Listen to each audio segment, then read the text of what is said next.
So we have been discussing this concept of PDPSI as a framework within our FDPPI circles for some time. Today, we wanted to actually share this concept with a larger set of professionals for two reasons. One, we feel that this framework actually is a framework which can guide a lot of MSMEs and companies who are otherwise trying to struggle with data privacy. Second, we want to give an opportunity to the other professionals who are presently not within the fold of FDPPI to participate in this development of this framework, which we consider as a framework made in India and for the benefit of the whole world, okay, in the use for, let's say, GDPR also. Though initially we thought that this particular framework would be focusing mostly on the Indian requirements, we feel that since the general framework of data protection laws in most of the countries is similar, PDPSI-IN can be an Indian version, PDPSI-GDPR could be a GDPR version, and that is how we are already applying PDPSI to some of our clients.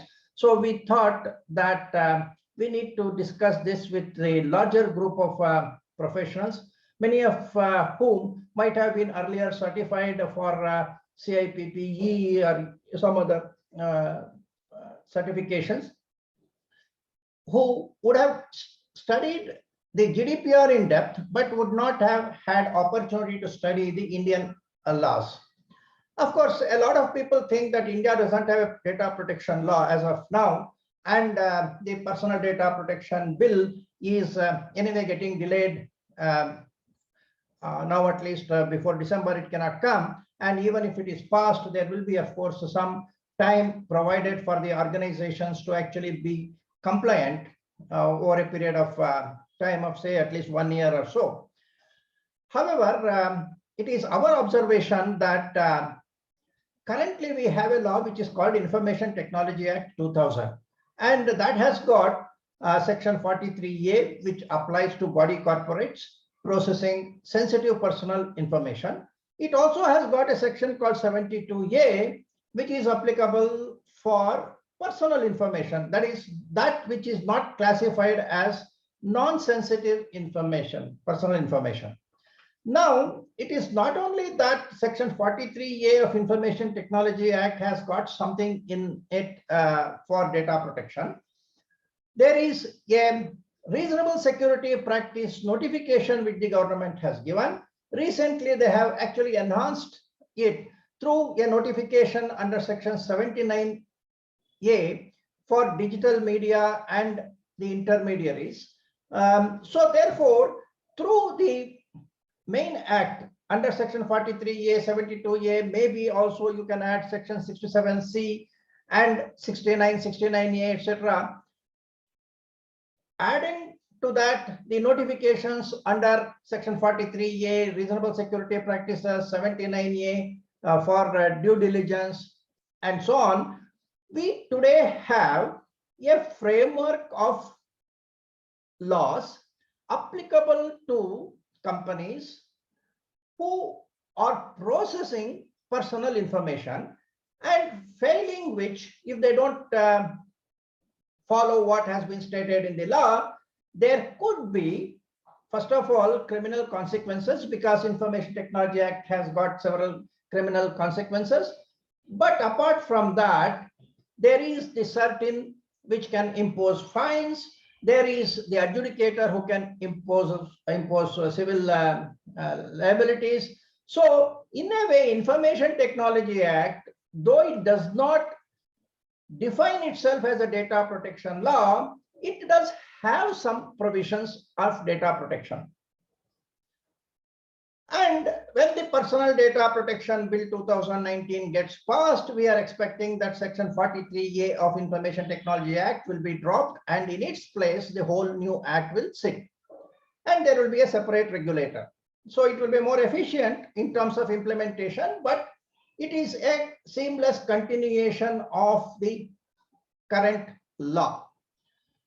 I am not saying this just because Information Technology Act is already there since 2000 and 2008. This amendment 43A came, 2011, the notification came, and these are all in existence. And people like us have been telling that this is to be complied with, otherwise you have the consequences. Recently, several courts in India have already started recognizing that there is the Puttaswamy judgment, that is the Supreme Court, which says privacy is a fundamental right.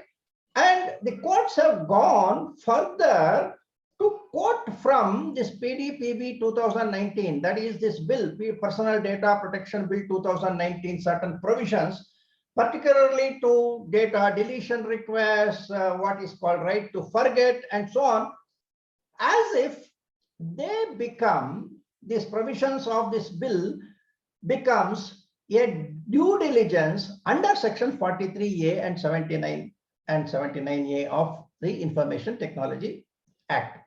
So therefore, it is prudent for organizations to think that India has a form of data protection law, may not be as efficient as a specific data protection law with a specific regulator who has got an office, who has got people who will be 24 hours looking at the implementation of the provisions of Information Technology Act or Data Protection Act. That system is not in existence, but the provisions of what is expected out of an organization is already there, and courts are also have started taking that into account.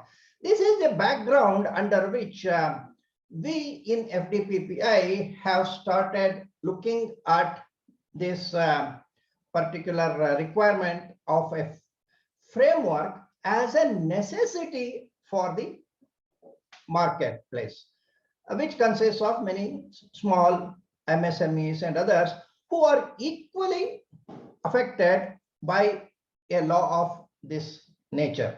Large organizations are presently trying to delay the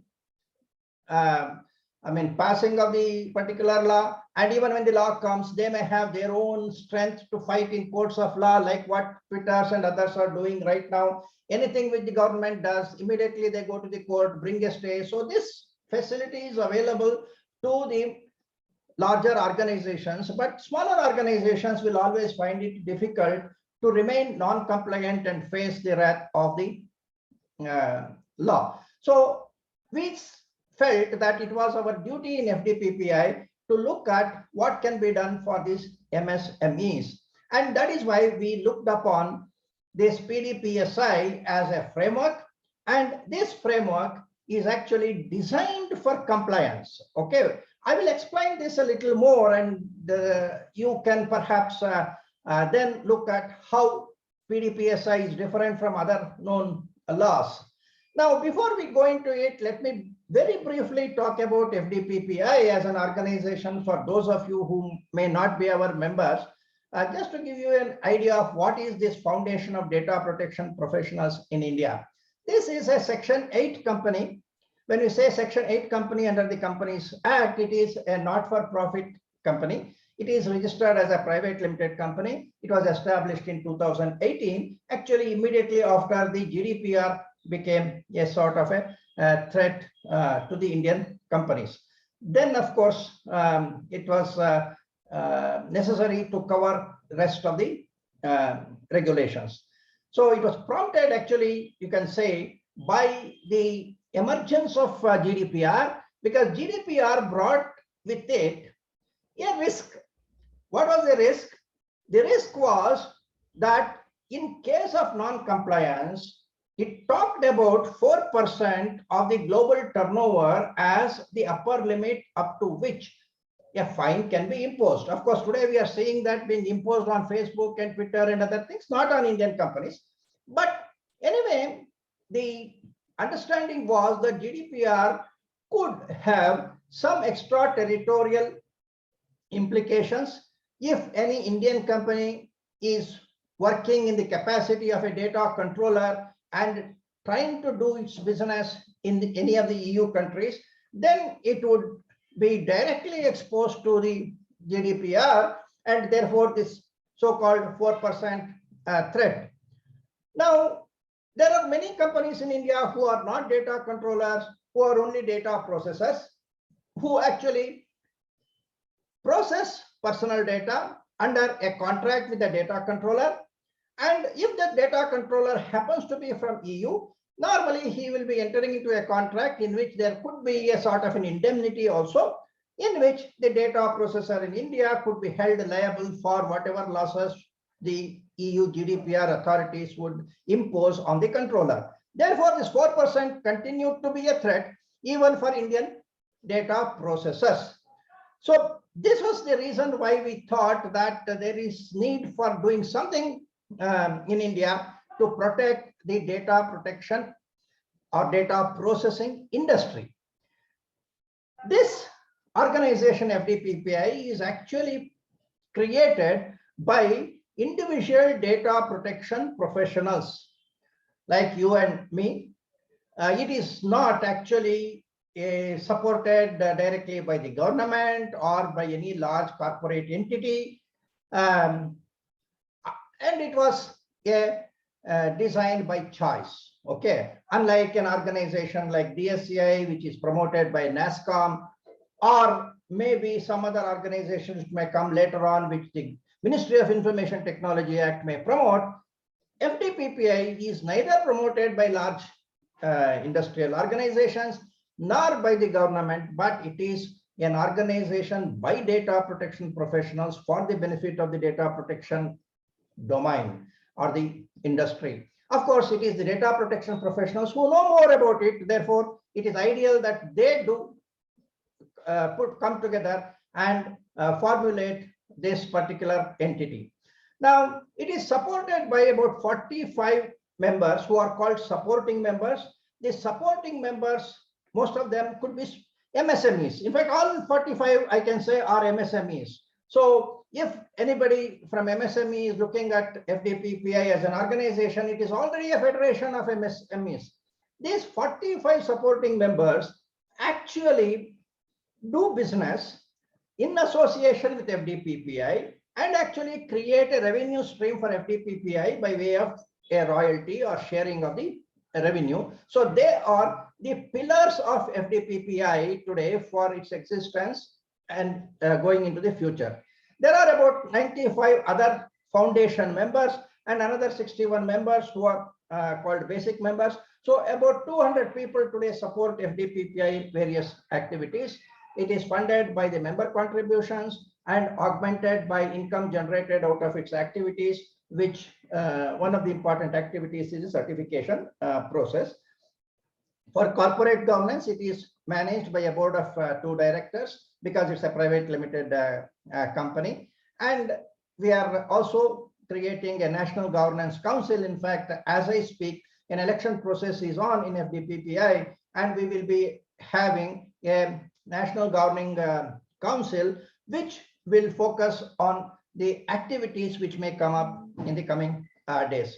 Some of the major activities of FDPPI include: 1, we have something called Nanavardhini webinars, where frequently once in a week we try to meet and exchange some important developments in the area relevant to data protection. So it becomes a continuing education process for our certified people. We have certifications for data protection professionals on Indian data protection law, global data protection law, and also for audit skills, and a combination of all these things. And then we have also developed this framework called PDPSI, because we don't want to stop at preaching through Nanavardhini webinars or creating certifications and issuing certificates to people. We want to also make something available for the industry, and that is where we have created this PDPSI as a framework, which is an open source framework which can be used by the organizations, and people who get certified in our certification programs also get an opportunity to engage themselves as consultants and auditors because of the PDPSI. In a way, we are creating a path for, say, I don't say employment creation, but in a way, professional engagement for certified people by promoting our PDPSI as a framework for which we have set up a complete, implementation program. We are also on the process of developing what is called a data disputes mediation and arbitration platform, so that our expert trained data protection professionals can share their knowledge in resolving disputes, either through mediation or some kind of a limited arbitration, non-binding arbitration, which could be between the data principal or the data subject and a data controller, or between a data controller and a data processor, or anybody else engaged in the business of processing data. Of course, data disputes not only arise in respect to the PDPA law, which may come through now, it may also relate to the disputes which arise in, let us say, the Information Technology Act, because anything which happens in Information Technology Act is also a data related disputes. There is provision of mediation everywhere. In fact, the latest intermediary guidelines also make it mandatory that every intermediary of significance need to have a proper grievance redressal mechanism. So we are trying to create a platform of which is a technology platform, and over that the people who are equipped to handle mediation and arbitration can handle that. So like we have provided this PDPSI framework for the audit community to get themselves engaged professionally, data dispute mediation and arbitration platform will provide opportunities for the legal persons who are part of FDPPA system to engage themselves properly in terms of revenue generation, employment kind of a thing. We also have developed something called Privacy and Youth Program, PNY, where we are trying to engage with the students in law colleges and engineering colleges so that privacy principles can be taken to them at an early stage.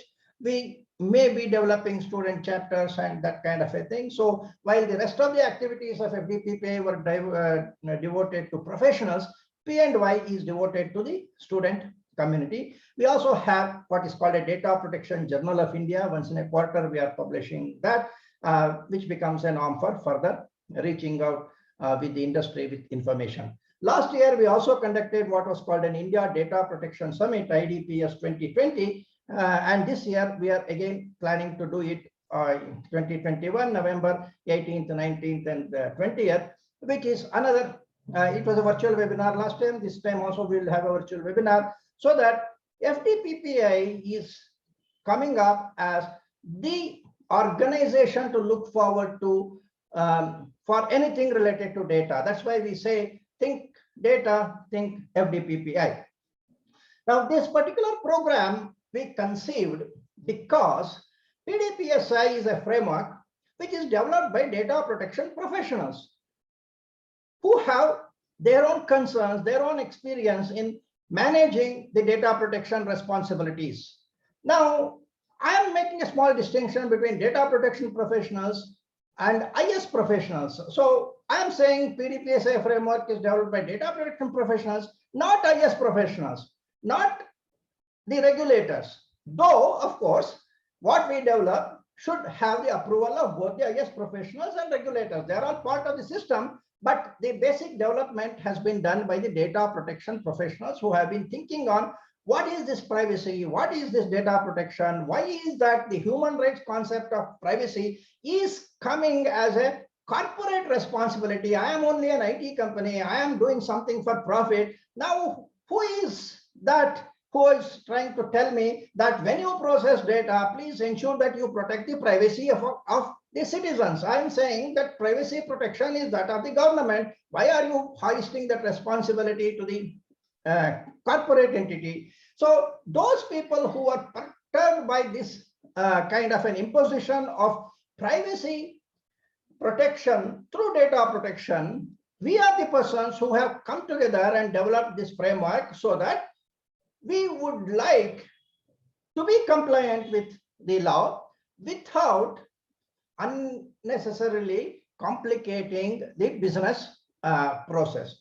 Therefore, what we have done, PDPSI is compliance oriented, in the sense that if IS is required for compliance, we will address with IS. If IS is required for some other purpose, quality, then we may not perhaps look at that. Okay, so we are focused on compliance, and the entire framework is tailored to address another important problem which we have in data protection, which is that there is a conflict which is coming up in the internet society, which is internet itself is a borderless society and business can be done across the globe. There is no border. You can sit in India and do business with Canada or US.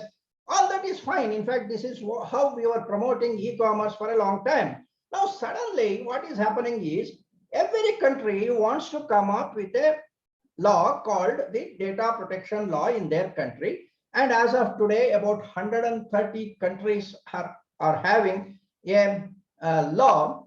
And now everybody says that I have an extraterritorial jurisdiction, and even if companies are outside my country, they should abide by my law. So there is a conflict between globalization of data processing through internet technology and localization of compliance through jurisdictional data protection laws. And this requires some special attention if we want to run our business. Now, PDPSI is therefore created to meet this requirement. It is also recognized that these laws, they are not something which will be there today and will be there for the next 10 years.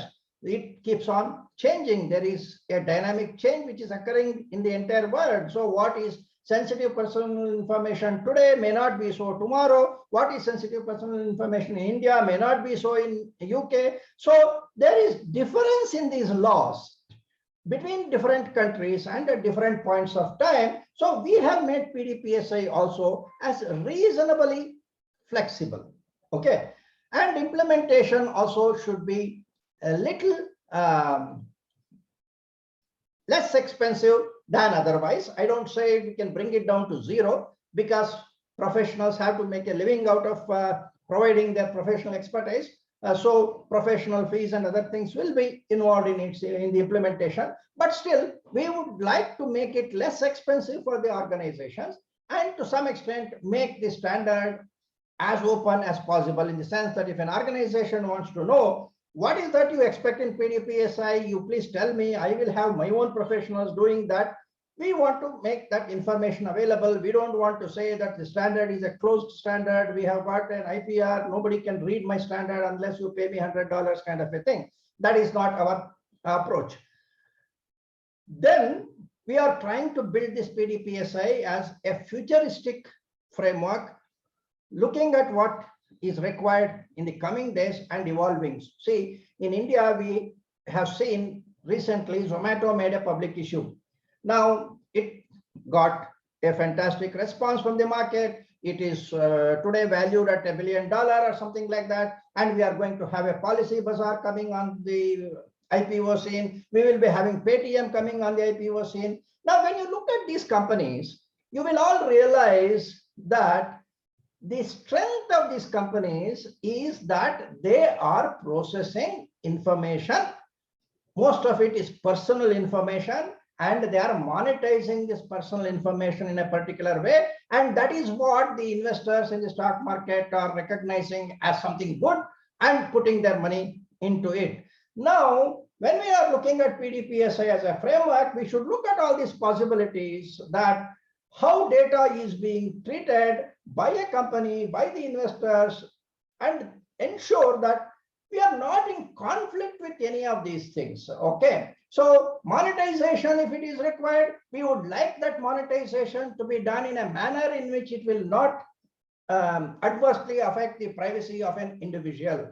So that is why we have built PDPSI as a futuristic framework, and it will keep on evolving. We are not very rigid and say that it will not move further.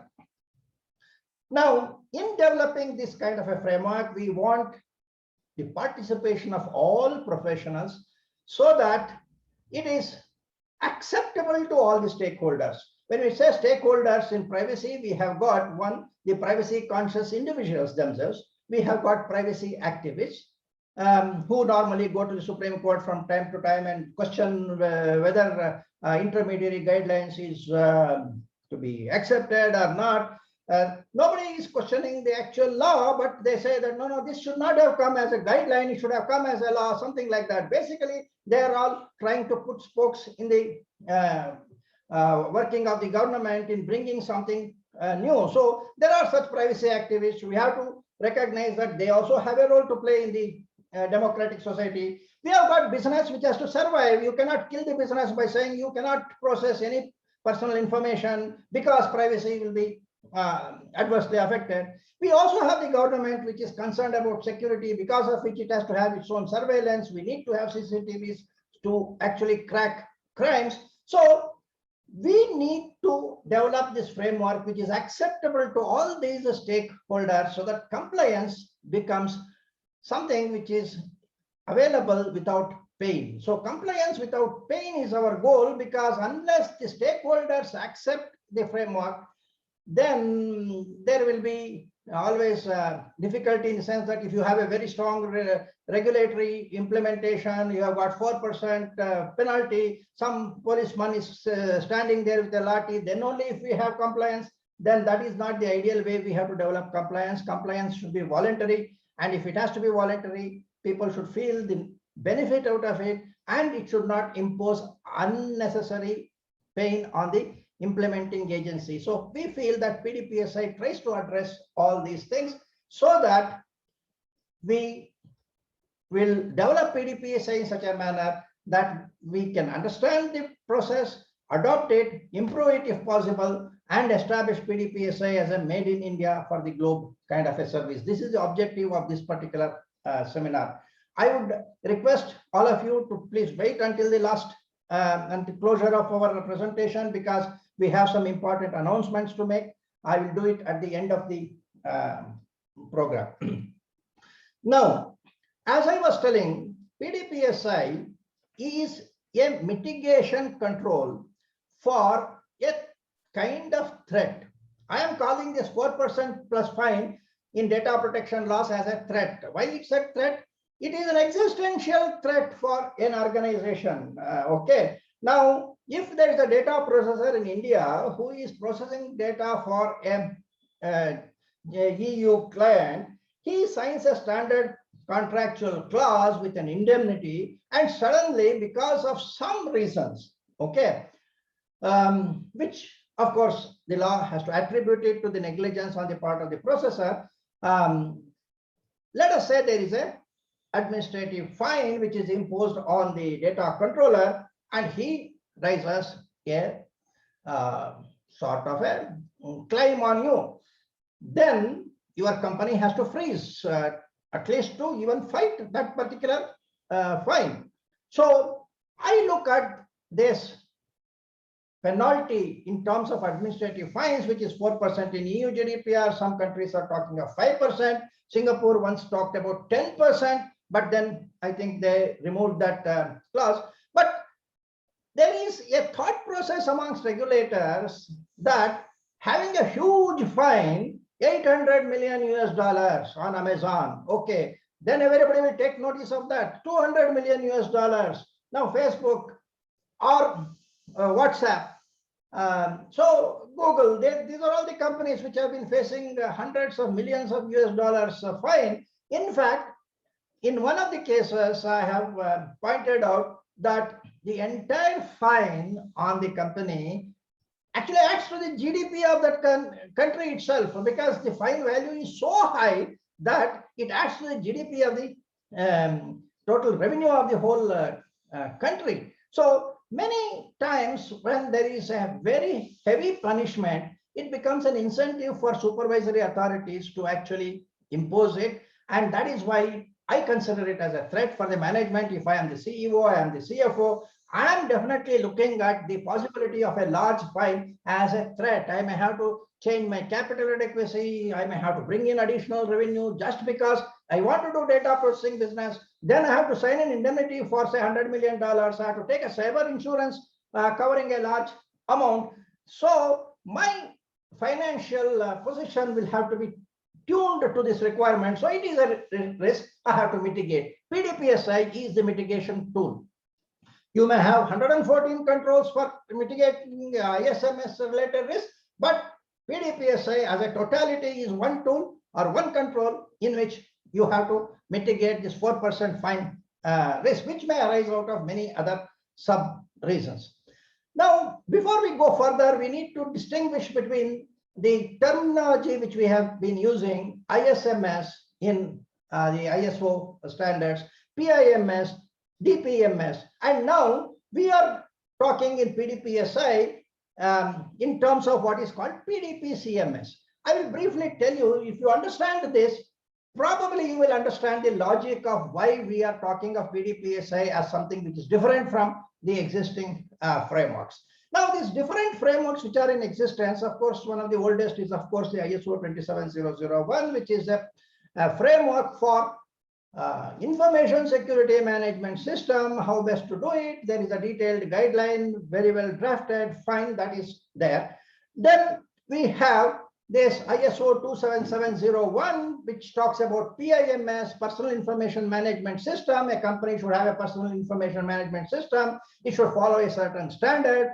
Then it will become compliant with GDPR. That is the principle under which ISO 27701 is created.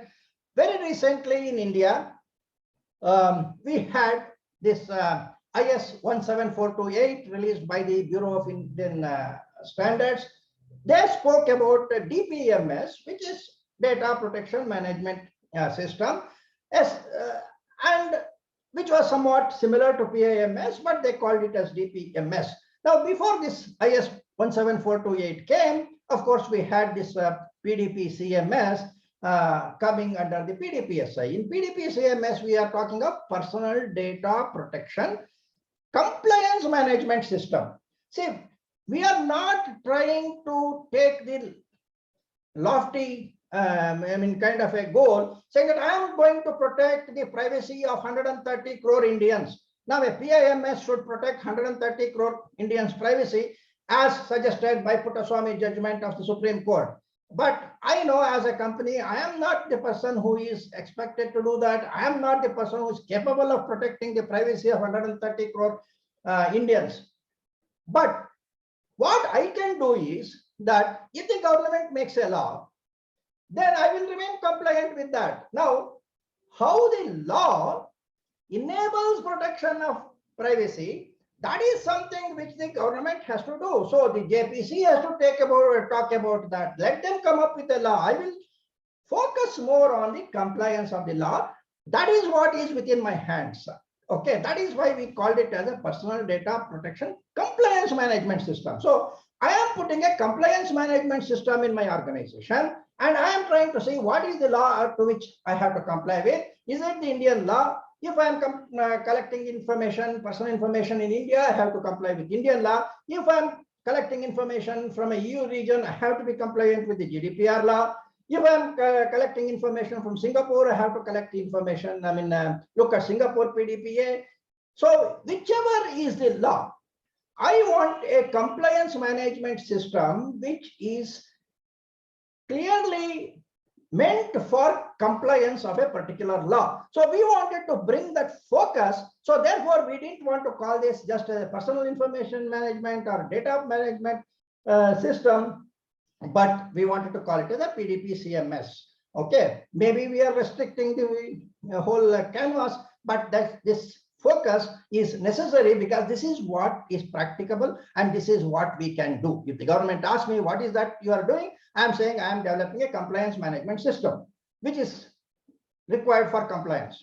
I am not saying I am developing a privacy management system. Okay, I would like to say I am only personal data protection standard system. Of course, the government is now getting confused whether the law should cover only personal data protection or it should also cover the non-personal data protection. Of course, India already has Information Technology Act, which talks about protection of all information, whether it is personal or non-personal. Now, Information Technology Act covers all these things. There is an authority called the CERT-In, which is supposed to take the data breach notifications. There is an authority called the adjudicator who can put administrative or compensatory fines. Now, all that is in existence as of today. And when the PDPB comes, what would have happened was the non-personal data related protection would have remained with Information Technology Act. Personal data protection requirements would be carved out of that and brought into the PDPA. This was the concept of Personal Data Protection Bill 2019. But when the latest JPC was revamped because Meenakshi Lekhi went out of the chairman's position, now some new thought has come that we should have the non-personal data breach also into this Personal Data Protection Act. And we should call this as a Data Protection Act instead of Personal Data Protection Act. This is a misplaced priority which somebody has given to the government. In fact, it will be diluting the implementation of the Supreme Court judgment in the Puttaswamy judgment.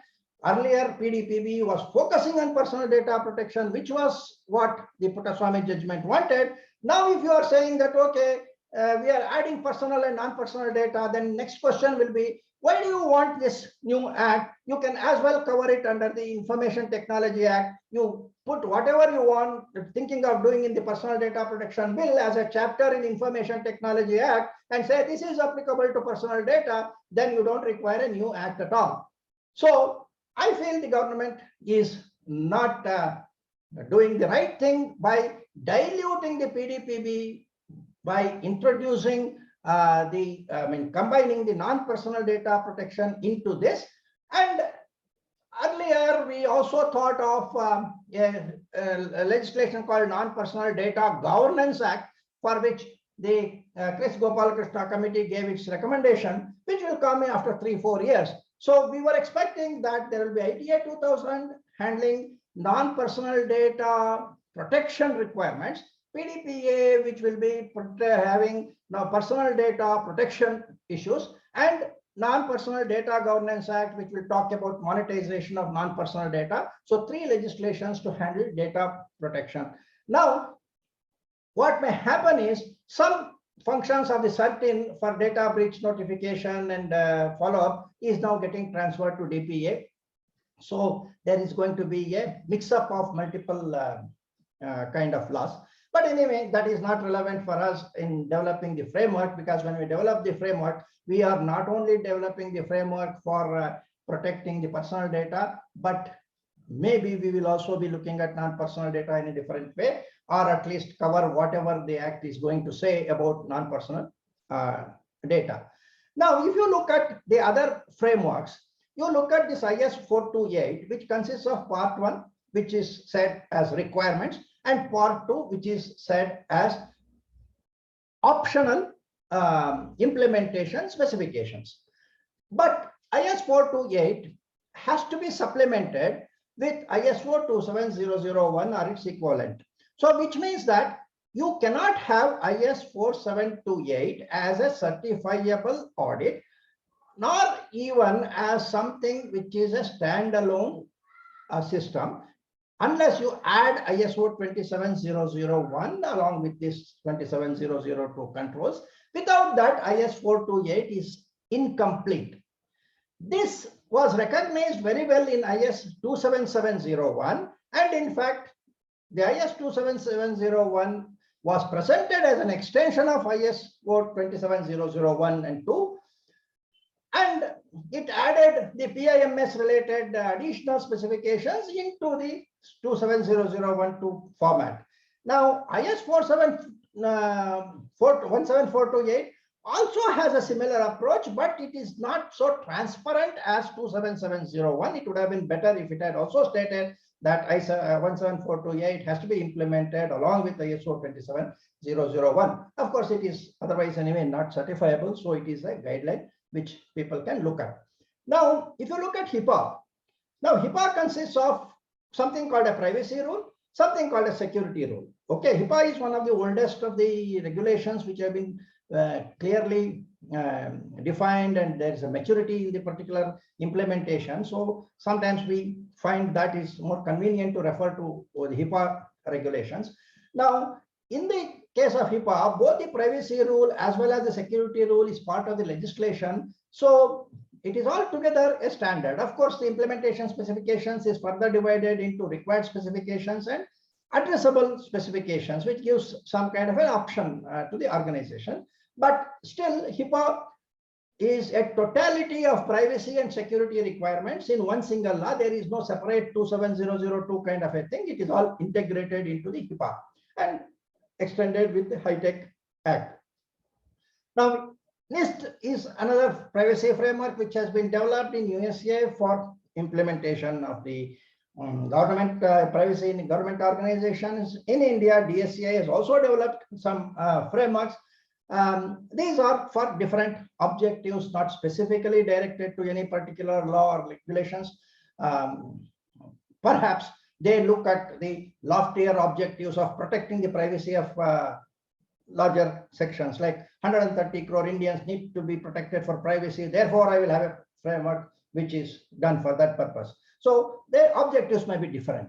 In the USA, it is quite a popular framework, which is a high trust framework, which is used for healthcare related implementations, which is actually a private initiative. In fact, if I look back on what we have done in PDPSI, I see a lot of similarities between what we are doing and what High Trust has been doing, like being an industry initiative. So in a way, what we are doing in PDPSI goes similar to some aspects of HIPAA and mostly of the High Trust, because PDPSI consists of standards and implementation specifications. Now, implementation specifications are partially optional, but not completely optional, because if it is not properly implemented, it will hurt in DTS evaluation.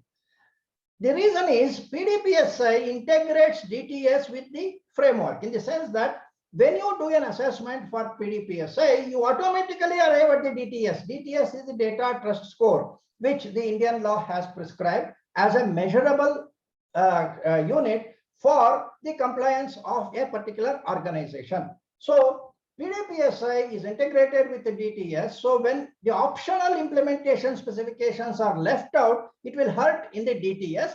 So in a way, the implementation specifications, most of them will have to be implemented in the PDPSI. So this framework will provide guidance to the set objective, which is the compliance of a law, and ensures that it doesn't hinder the need for flexibility and innovation. And cost of implementation should be reasonable, not prohibitive, and there should be scope for continuous improvement. This is the fundamental purpose with which this framework has been developed.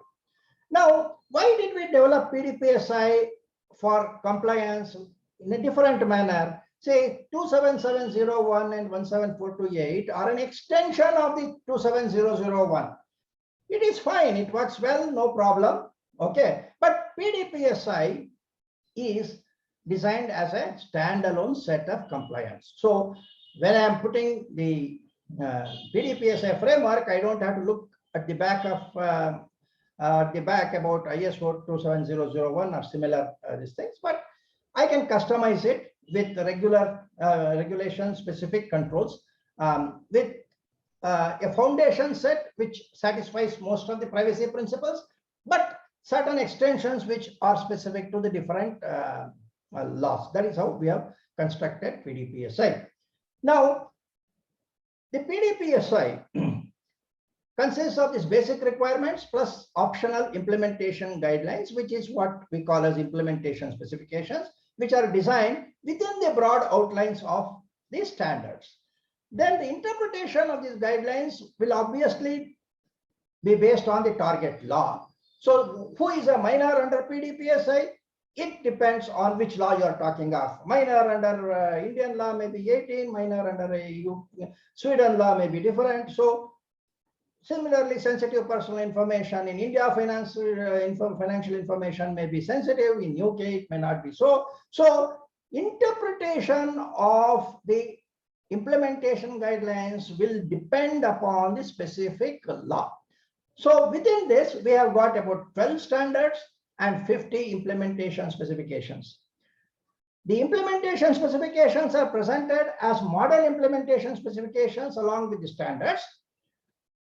And these model implementation specifications are converted into adopted implementation specifications, because I've told you that our implementation specification is flexible to some extent. The organization, depending upon the context and their own risk absorption capacity, may like to make some changes, and that change will get into a new form of implementation specifications, which will be called as adopted implementation specifications. So if there are 50 implementation specifications in the model, maybe 45 could be there as adopted, or whatever is that. How this is done? We are suggesting that there will be a gap assessment which will be done, which will be based on the model implementation specifications.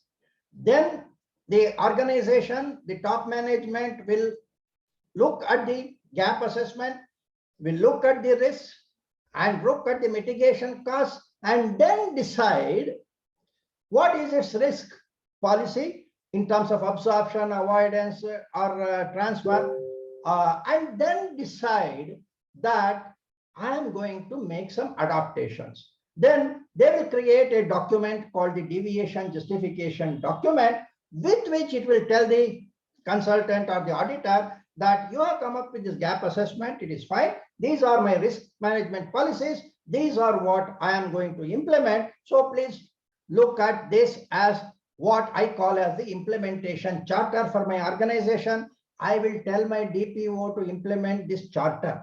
Any risk which arises because the implementation charter is different from the gap, that risk is that of the management, not of the DPO. So many times we are discussing whether law will protect the DPO if he does something which is not in tune with the law.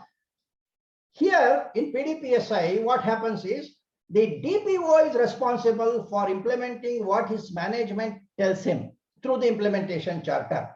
But the auditor or the consultant would have already told the management that you are supposed to fill up these gaps. 10 different gaps are there. But the management has taken a decision, only 8 are relevant, I will implement it.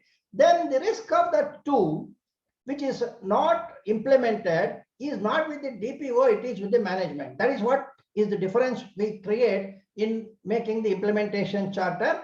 To some extent, this concept is also there in ISO, statement of applicability. Here it is called a charter because we want the top management to actually sign off. Okay. So this is one of the aspects of the PDPSI. But while arriving at this gap, what PDPSI suggests is, like in normal case, this is a risk-based assessment. So you have to identify and list all risks which are relevant to the assessment. Okay. Now I will be having a detailed discussion once I complete this. So please hold up your questions. I am sure you will be having a lot of questions. If possible, you can put it up in the chat. Otherwise, also I will give enough time for our discussions. So let me first present what is our thought, but we are ready to go into a discussion mode very soon. Okay. So in computing the gap assessment, our auditors will first of all make a list of all the risks, but this risk assessment is with reference to the particular law.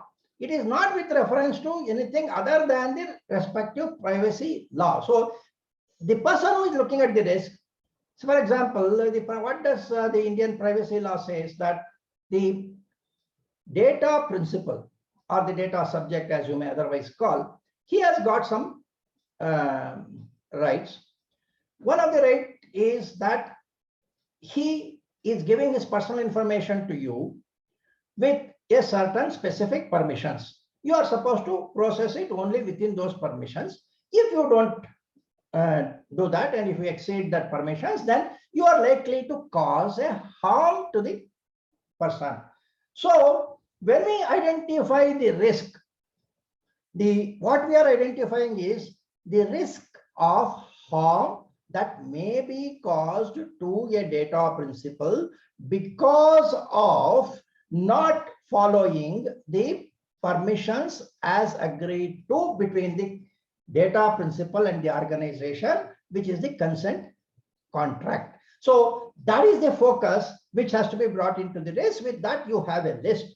Now, when you list this risk, what law does is it tries to give different significance to different kinds of harm. Okay, depending upon the type and nature of data, how many data are involved, nature of the harm which may be created if because of the particular risk, and whether it is persistent and irreversible. For example, if you lose, let us say, a biometric related information, it may be irreversible. If it is a loss of password, maybe you will reset the password. So there is reversibility in that kind of a loss. So when a risk is identified, each of the risks will have to be assigned a significance score. And we may, of course, this 1 to 10 is what in PDPSA we try to do. Basically, we are trying to convert a subjective risk assessment into a quantitative risk assessment. So instead of just saying the risk is minimal, risk is moderate, risk is high or critical, something like that, we would like it to be put into some numbers, because ultimately we have to calculate DTS in India. DTS is a number. It cannot be left to say high risk or low risk kind of a thing. Okay, so we need to give a quantitative number. That is why we have suggested that PDPSA audit will consist of this allocation of the risk score. And that risk score will depend upon this type of data, etc., significance. And this significance may vary from law to law. So list of risks with significance scores, then whatever mitigation efforts have been taken by the organization, which will reduce this risk element, then apply the probability and then arrive at the risk score. This is what is going to come in the gap assessment. And this will be considered by the management and will be put into the implementation charter. Now, while implementing these implementation specifications, we have also taken into consideration that DPO alone cannot be held responsible for the entire compliance. So we have distributed the responsibility of represented by these 50 implementation specifications into 5 categories. Some on the management, some of course will be with the DPO, some with the legal, HR and IT. So PDPSI implementation is going to be the responsibility of the entire organization. This in a way protects the DPO, because DPO can be like a guide to other people, but when it comes to asking the business whether they should accept a business or not, or they should accept a business only if the client pays a little more for data processing than another client, it becomes very difficult for DPO to actually implement his suggestions. That will have to come by the support of the management. So we feel that it is necessary that we distribute the responsibility for implementation. And this is the 5 responsibility centers we have created for the purpose of PDPSI implementation, which is also relevant for the DTS calculation. Very briefly, just to tell you, because DTS is something which is for the first time in India, maybe elsewhere also, we are trying to make the implementation measurable. Now, DTS is mandatory as of now in the Indian PDPB. It may not be mandatory for GDPR, but nothing prevents you from giving a score even for a GDPR assessment. Okay, because GDPR somewhere in the corner makes a mention that measurability is also something which is relevant, though it doesn't go into making it mandatory, whereas Indian law is almost making it mandatory. And it also says that this will have to be disclosed in the notice to the data principals, maybe in their balance sheet and so on. So DTS is not going to remain a secret, in the sense that if a company does not have a good DTS, okay, there is no mandate that it has to publish. But if your competitor has published a DTS and you are not publishing the DTS, obviously the public will think that you don't have a good DTS. That's why you are not publishing it. It is a great concept which has been incorporated in Indian law. Say, people are aware that when you want to make a public issue of, say, a debt security, a debenture, now there is a crisis, there is some other organization which actually provides the credit rating, and it is mandatory that credit rating of the instrument is published and disclosed to the public before you ask them to either give you fixed deposits or debt instruments. Same way, Indian PDPP thinks that if you are a company which is collecting personal data from the data principals, then please tell them what is your rating in respect of how you will protect that data if the data principal hands it over to you. So DTS is like that credit rating, and PDPSI is the only framework today in anywhere which has some system. Of course, the system can be improved further, etc. But right now it has got a system. Now, here, what we are trying to do is, in each of the 50 implementation specifications, the auditor will give a rating and then compute a group-wise total. I'm not going too much into the arithmetic of this, but I just want you to know that there is some system which we have designed. Then after making a group-wise total, we will convert it into a percentage of the group-wise total, and then assign group weightage, and then calculate the weightage score for each group and add it up, which will give the total weighted score as the particular DTS. So this is something which is very unique to our system, and hopefully this will be a changing feature. Okay. Now, where available, our DTS system also tracks what was the DTS last year, what is the DTS this year. That trend, of course, this trend will come only after 2 or 3 years when the system is in implementation. Okay. I would like people to actually mute themselves. I will take another 5-10 minutes to complete this, and then we will go into the discussion. Okay, fine. Yeah. A few of you who have the permission to speak, if you have got anything specific to say at this point of time, if you want to point out my attention to anything, you can either say it so by raising your hands, or perhaps put it in the chat box. Okay, so that it will not be difficult for others to only listen and without a response from your end. I will give you an opportunity for that very soon.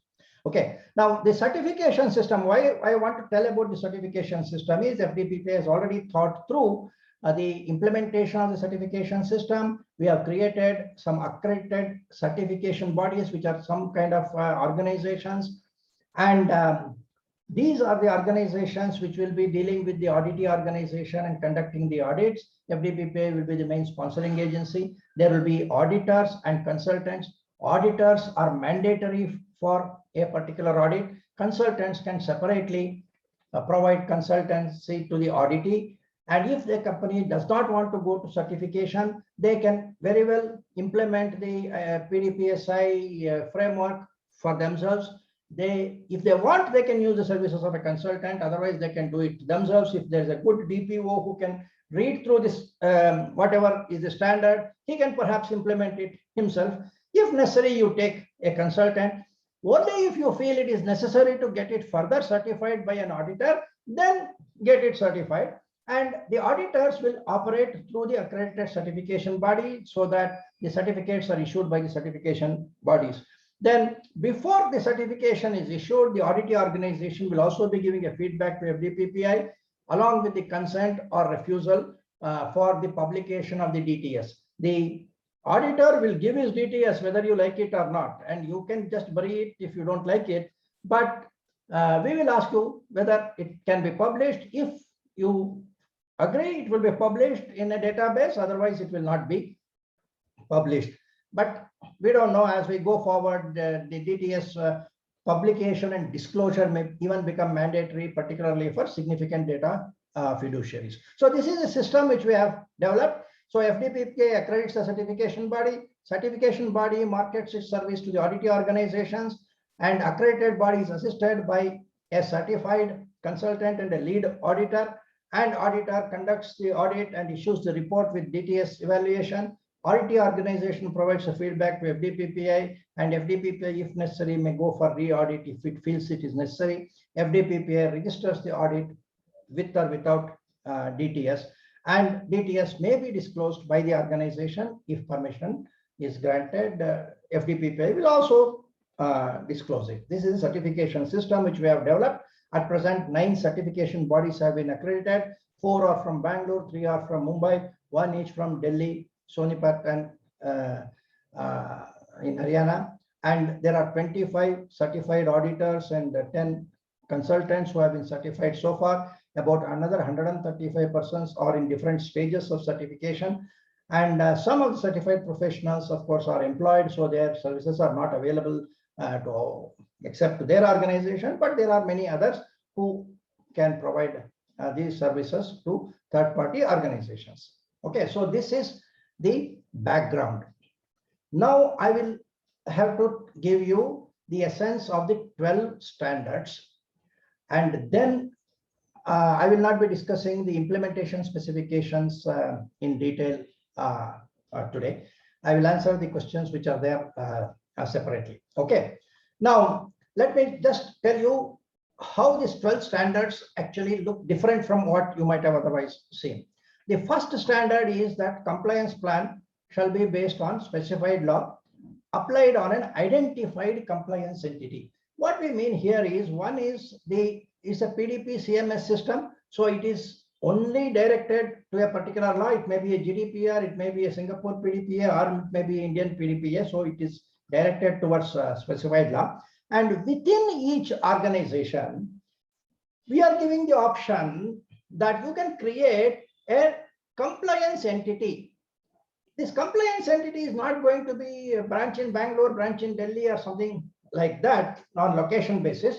It is an aggregation of people, processes, and technology, which can be put together. Today, we are all looking at remote handling of most of the activities. So physical location is of little meaning. So we are looking at an aggregation of people, processes, and technology to be defined as Unit 1, Unit 2. And in a way, if those of you are familiar with HIPAA, there is a concept called a hybrid entity. We are treating every organization as a hybrid entity and giving them the ability to define a subunit for which the compliance will be applied. The scope of application will be in that specified compliance entity. Then, of course, governance responsibility will be spread across a cross-functional team, which is a common process in every other framework also. And I told you about the risk mitigation charter, which is a signed undertaking from the management given to the DPO, so that he will be only looking at the implementation. And there will be a document called the deviation justification document, which will distinguish between the model implementation specifications and the implementation charter, which gives the adopted implementation specifications. Now, when we talk of privacy by design, PDPSI looks at privacy by design not as a concept at the technology level only, it is at the enterprise level. So we address how the company picks up business. So we will say that the vice president business or the CEO is the person who has to take into account the PDP CMS when he takes a new business contract. So privacy by design has to extend to business acceptance, to appointment of business associates, and then to technology, etc. So end-to-end architecture is what we are trying to recommend under this standard 4. Then data classification also is different in the sense that PDPSI expects data classification to be done as is appropriate for compliance. We don't want to say whether it is confidential, public, or private, I mean, let us say secret or something like that.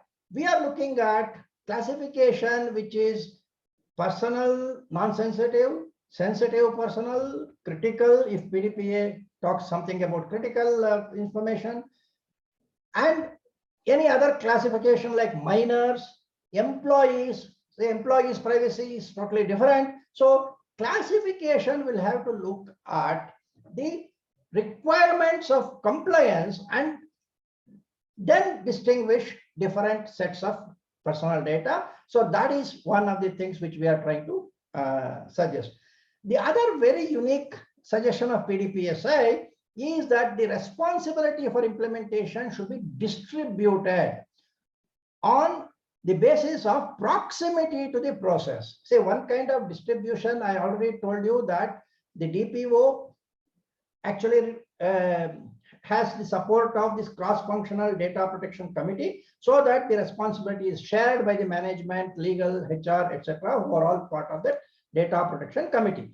Then even within the responsibility of the DPO, we recognize that a DPO sitting in Bangalore and a unit situated in, say, Thana or something like that, there is not effective control available to the data protection officer for privacy infringements which may happen in a remote location. So therefore, depending upon the proximity to a process, we would like one local person there to be designated as an internal data controller who is like a sub DPO. So thereby we are getting the responsibility distributed to more number of responsibility centers, and ideally, particularly in the work from home situation, every employee is a DPO with respect to the data environment which he manages. This is the concept of PDPSI, and we would like that to be implemented in all its aspects.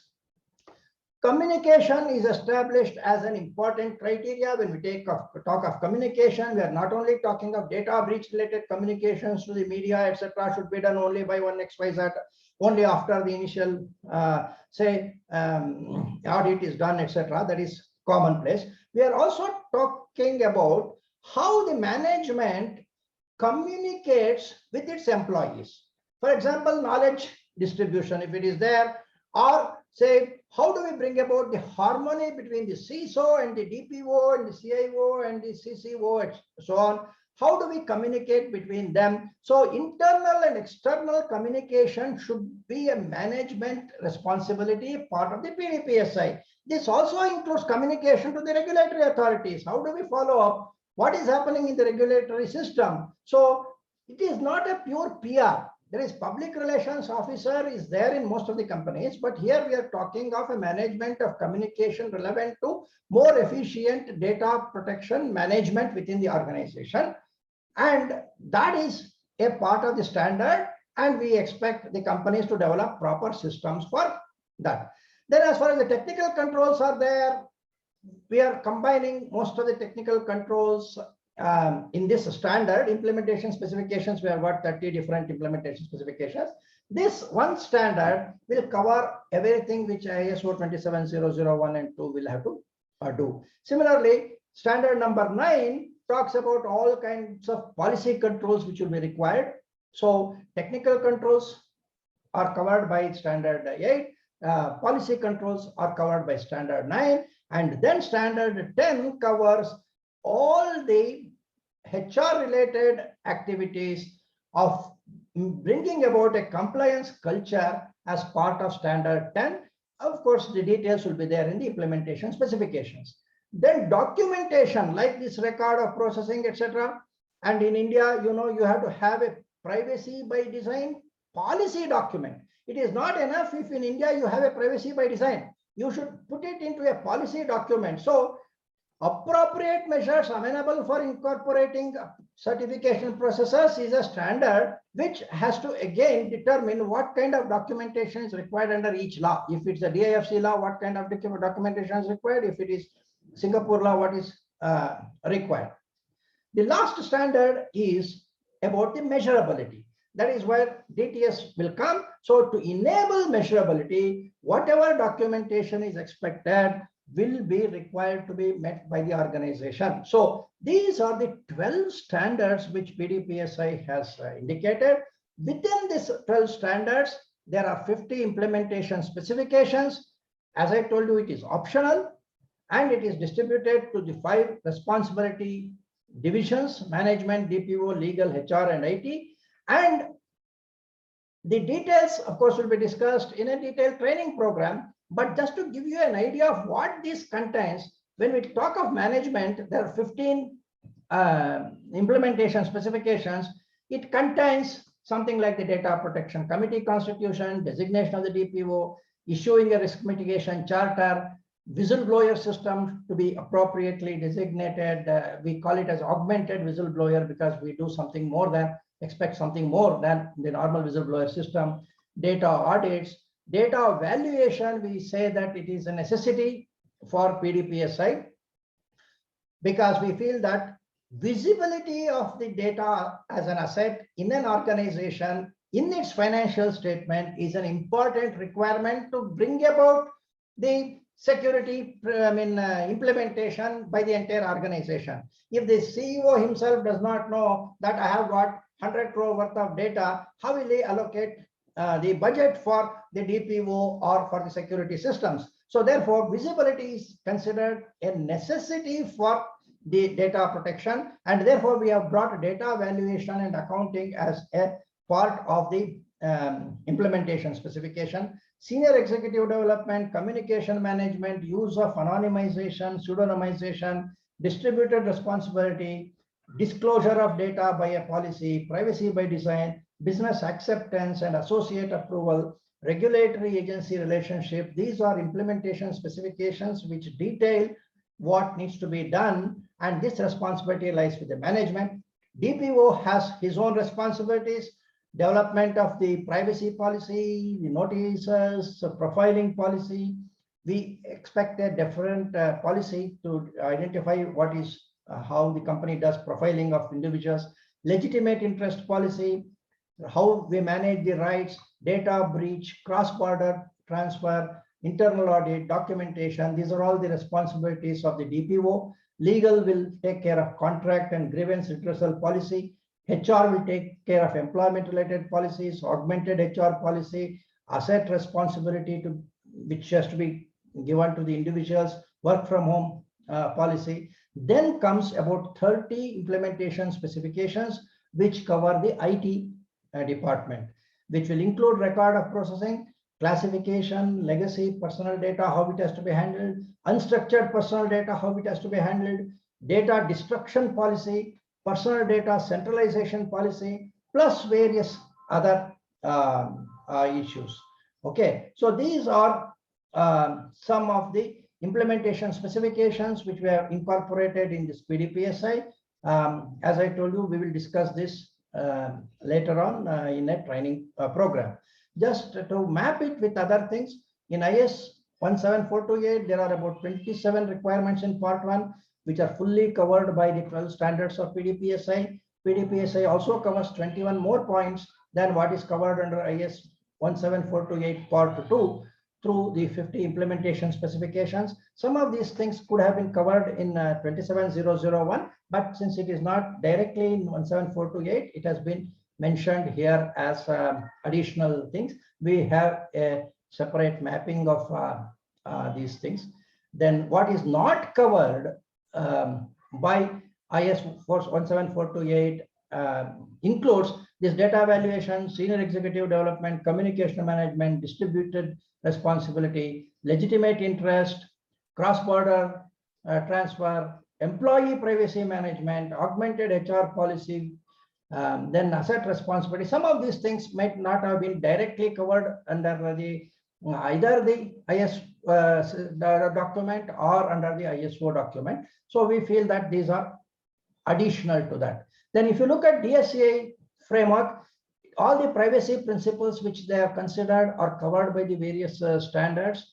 Brief mapping is provided here. And even if you take the DSA privacy framework, Each of these different aspects mentioned have been covered under different implementation specifications. And therefore, we feel that whatever PDPSI provides is incorporating the best practices of all other frameworks and perhaps takes it a step further. That is why we have called this as essence of the essential. Okay. There is other frameworks, essence of the other essential frameworks are incorporated here, but still it is different by far because it has its own issues. So this is the PDPSA framework, and in fact we conduct the lead associate implementation auditor program from time to time. The next program is of course there on October 3rd, and one of the things which I am saying is that all the persons who are attending this particular program will be given a 5% rebate in the fees for this program. This certification will be an FDPPI DNV certification. DNV, as you know, is a well-known international organization which has got experience in certification of various kinds. FDPPI and DNV have come together in a collaboration, and the certification is an FDPPI DNV certification, which is being presented after the rigorous training program. Presently, of course, the training program is virtual. It has about 40 hours of online content and maybe around 600 plus pages of documentation. So that is one of the announcements which I wanted to make. The second announcement which I want to make, which is very important, is that we recognize that PDPSI from FDPPI is only one of the frameworks, and in practice there could be multiple frameworks, and there are frameworks already in existence also from much bigger organizations. FDPPI is like a startup. There are other people who are already there. So what we have felt is that though we wanted training to be part of the certification system, and therefore our current certification systems are all training oriented. We don't give certificate just by experience or something like that. However, we have now introduced what we have called as a cross certification.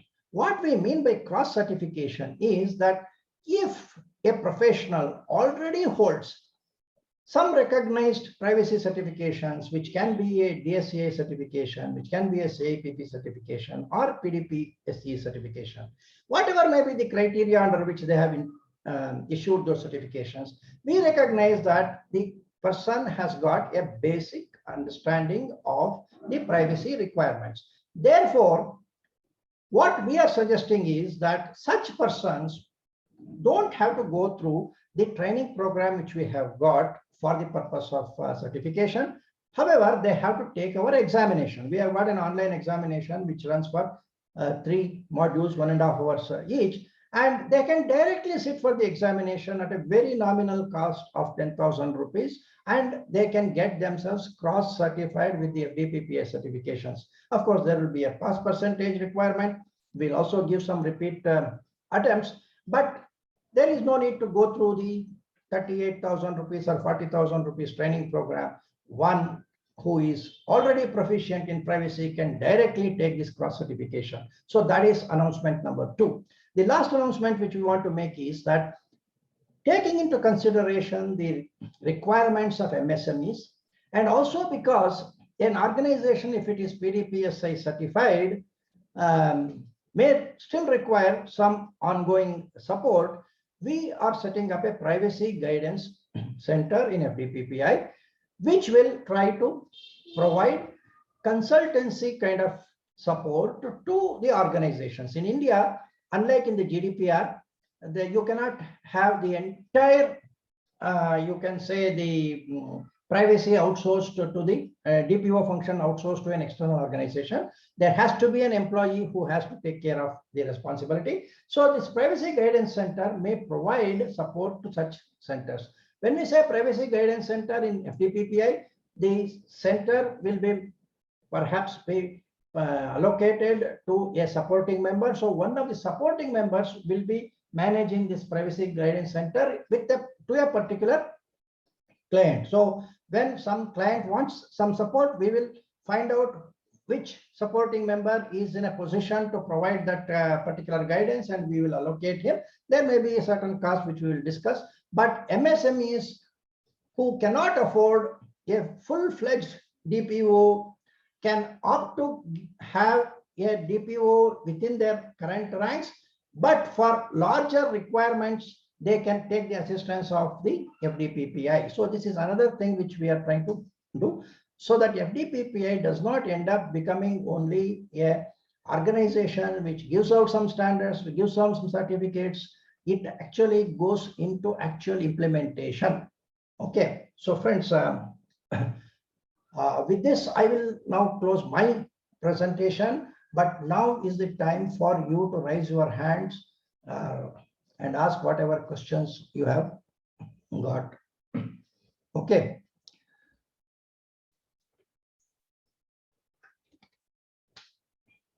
One question which is there about the validity period of the certificate. Say at present, we will wait for the Data Protection Authority in India to come up with their suggestions, because there is a provision in the Indian law which says that it is mandatory for organizations to have an annual data audits. So probably the annual data audit will have to be done by an external auditor. So probably this particular exercise will have to be repeated once in a year by law itself.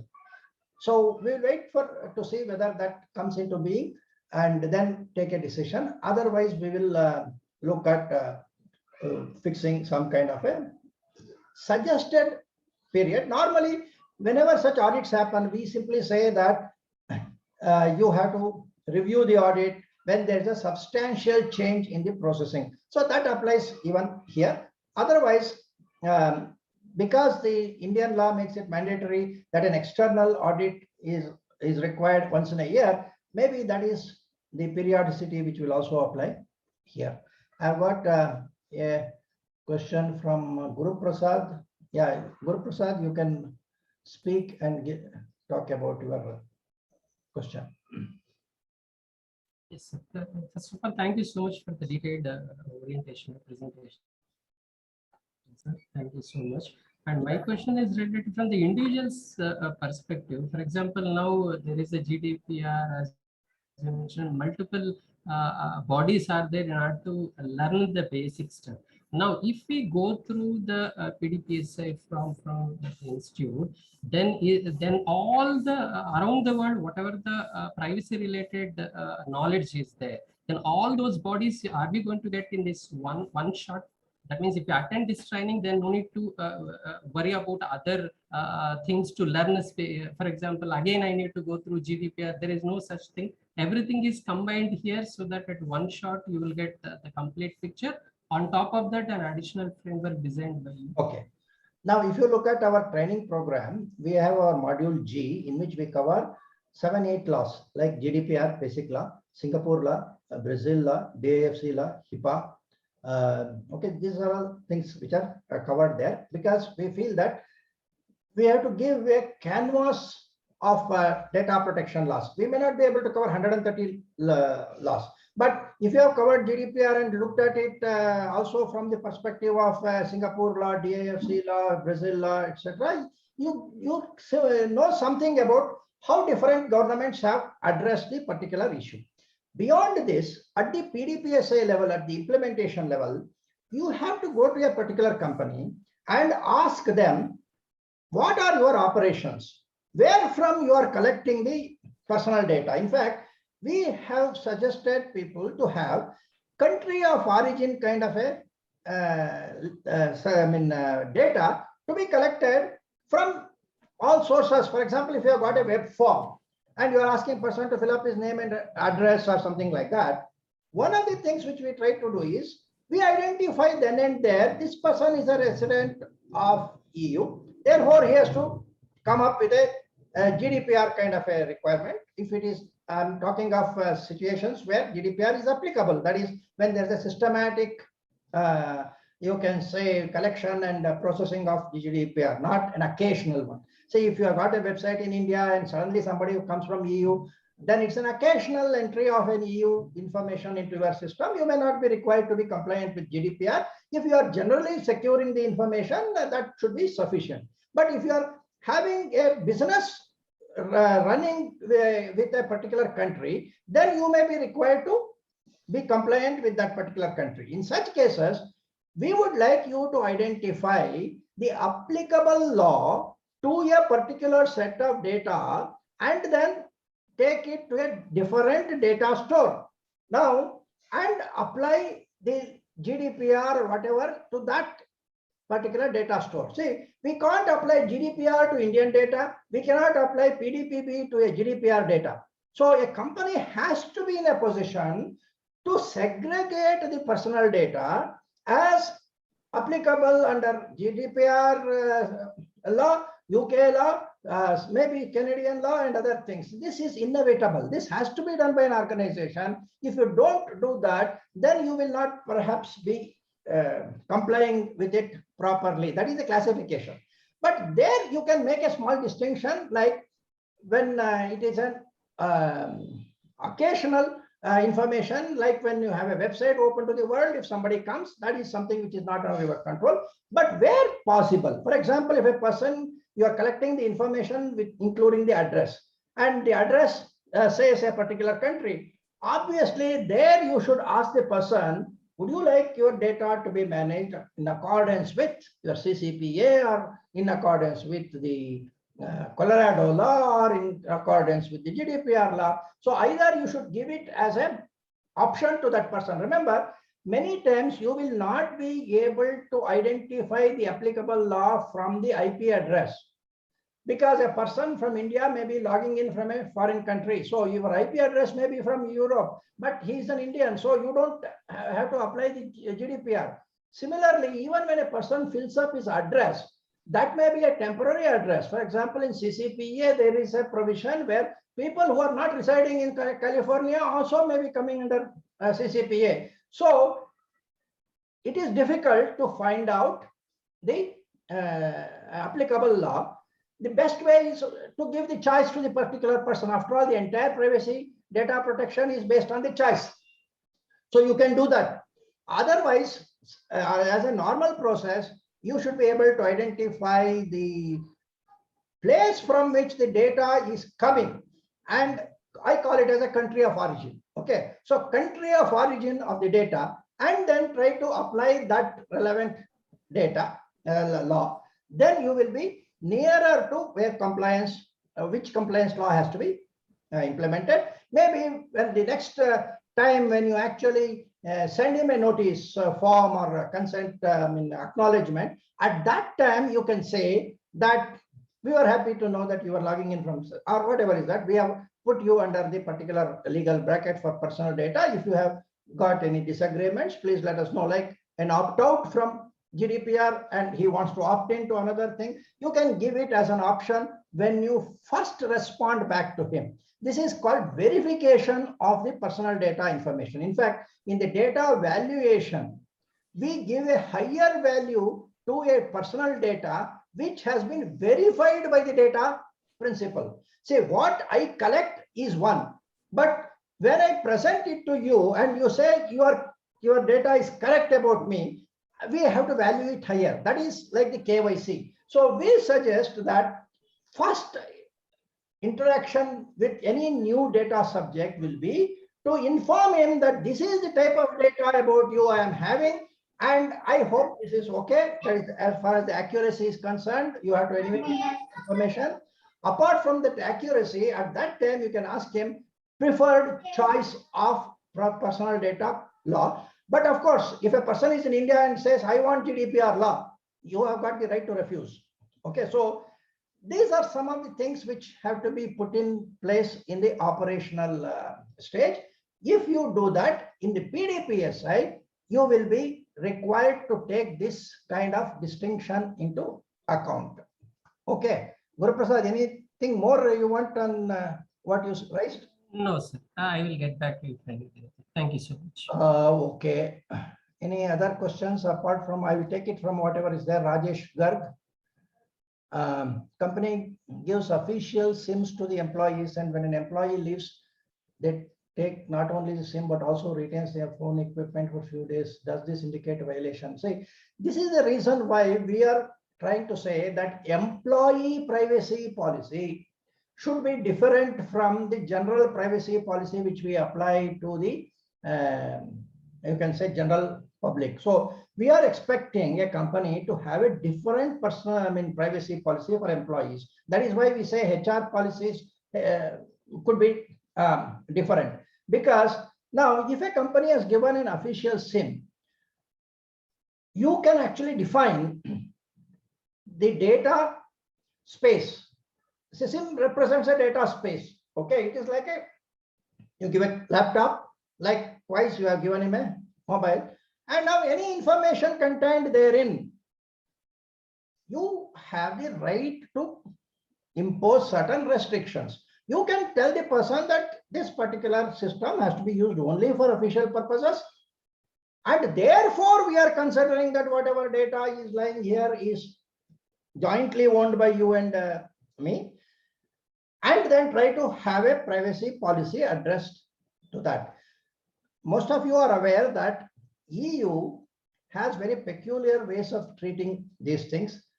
Many of the supervisory authorities have refused to accept the right of an organization for the employees' information, even when an employee has violated the corporate guidelines on how to use the personal email. You are not even talking of the laptop or a SIM. There have been at least one instance where a person was using customer service at abc.com for his personal activities.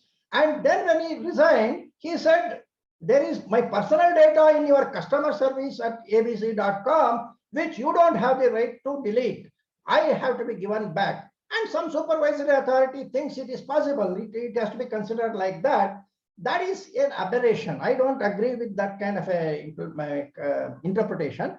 But how do we tell the regulator that we are very strict in imposing our rights on the data which arises out of our equipments? So that is done by this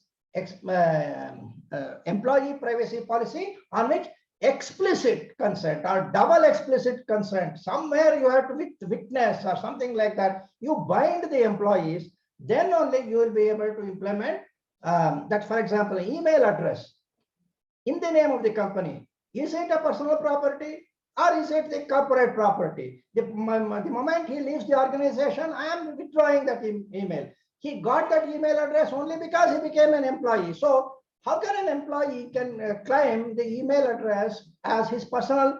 It does not fit into our legal understanding. So a property which is given to a person by an organization, which the organization has got the power to withdraw, and what you say, Rajesh, is that even the SIM and other devices are all given by the company. I think company should have the right. Okay, but having said this, as a consultant, I don't say that all supervisory authorities will agree with me, because there are some people, at least in EU, who have this crazy idea that even a customer service at the company's name, if email is there in that, that is personal property and not the company's property. I have to accept that sometimes the regulatory agencies may have a different view, which we can contest, but from compliance point of view, we have to only fortify the consent. Say Indian law is very strict in terms of consent. Consent should be of a contract grade. Okay, GDPR is not that focused on consent, but Indian law is very specific. So try to make the consent strong. Say when employees at the time of joining, when they sign a contract, there is also a misrepresentation possibility. There is also an undue influence kind of a possibility. But in contract law, there are ways of getting valid contracts even when an undue influence can be claimed as a defense. So similarly, here also the HR people should know contract law. You please check with your legal department and say that if I have to get a guarantee from, let us say, a subordinate to a superior. Okay, there is what we call as undue influence. Now, contract law has got many cases in which how that is overcome. Similarly, when you sign an employment contract, you please ensure that you recognize undue influence. That an employee, a new employee will sign whatever you ask, whether he likes it or not. Courts have sometimes disagreed with the onerous terms, as they have treated that as unconscionable contracts. So there is a way out of it. Okay, so that is why I say privacy policy for employees is different, consent is different, and we may have to, for employees, we have to differentiate pre-boarding and during employment, and at the time of them leaving the organization and post leaving. Many people today say, I have left your organization yesterday, please delete all my records. We don't think it is possible, because those records are now partly my record also. So there is a need to put these things into the policy. If you do that, some of the questions like what you have raised can be addressed. If you are treating one policy, many companies, what they do, they have got one privacy policy on the website and they say, this is my privacy policy. No, that is one of the privacy policies. Your privacy policy for internal employees is different. Privacy policy for your business associate employees who come to your organization may be different. So there can be multiple privacy policies. It has to be context-based, purpose-based, and sometimes it may be a general privacy policy where you can click on I consent and everything is accepted. But in many cases, it may be explicit consents where each item will have to have a specific opt-in kind of a recognition. And those are the things which you have to think of to avoid the problem which you have stated. So summarize, there is a problem.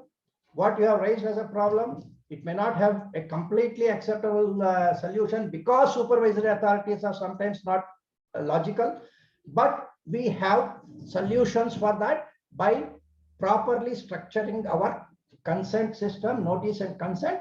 That is one of the reasons why PDPSI recognizes there should be a separate employee privacy policy different from the corporate privacy policy, and website privacy policy is different. So these are things which we are incorporating in the PDPSI. But remember, when we have a framework, the framework cannot take into account all the situations. We can only give certain general guidelines in which the consultant will have to exercise his thought process and arrive at the decisions which is consistent with the general principle. So that is something which is left to the consultant. That is why PDP compliance consultant has got a role. Probably you have to take his assistance. Okay.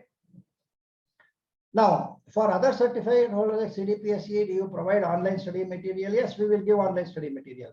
Okay. And we are also trying to give a mentoring session. Okay.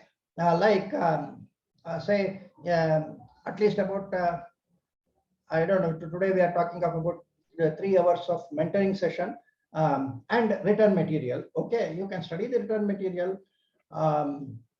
And for the people who actually undergo the training program at this 38,000 or whatever is that, what we are doing now is that we are giving them the 40 hours of video material, 600 plus pages of written material, and then we are giving mentoring sessions for about 12 hours, 9 to 12 hours. Okay, on 3 Sundays, apart from the launch kind of, I think 4 Sundays, we are devoting some time where me along with maybe some other faculty member will be present, so that the students will study the particular module for 1 week, which is having about 12 hours of material. Then next Sunday, they will sit for a discussion. Then another 12 hours during the next week, they will study the module, second module, then come for a second discussion. Thereby, we are mixing up the self-learning at your convenience with the mentoring sessions. Because one of the difficulties we have found is professionals don't have time. Today, even for web material, web related activities, people don't have time. So if I say that I will have 5 days of training, then you have to leave your organization and come, that is a different proposition. Right now, we are not having physical training. Virtual training, what we have done in the past is Saturdays and Sundays for about 3 hours. For 6 different weeks, we have had such trainings. Now we are even compressing that by saying that you do study the material, video material at your convenience. Then weekend, you have one session for a clarification of the doubts, and then go for full understanding. Now, for the certificate holders for cross certification, presently we are not making the videos available. Okay, so let us keep that as our material for the paid members, but the written material we can share, and they can go through that and then appear for the certification examination. I think that will satisfy Raja. Okay. Advocate Limay. Okay. Depends on the contract between the organization and employees. Ideally, SIMs are exclusively for company activities. Yes, I think Limay is trying to say similar things which I said. Okay. Nirav Parikh. Which companies will be subject to annual audit basis? Probably the significant data fiduciaries will be subject to the annual data audit. Remember, this is not a financial audit. This is a data audit. In a data audit, what do? You try to say that the company is collecting personal data and it is having this kind of a consent, this kind of a notice.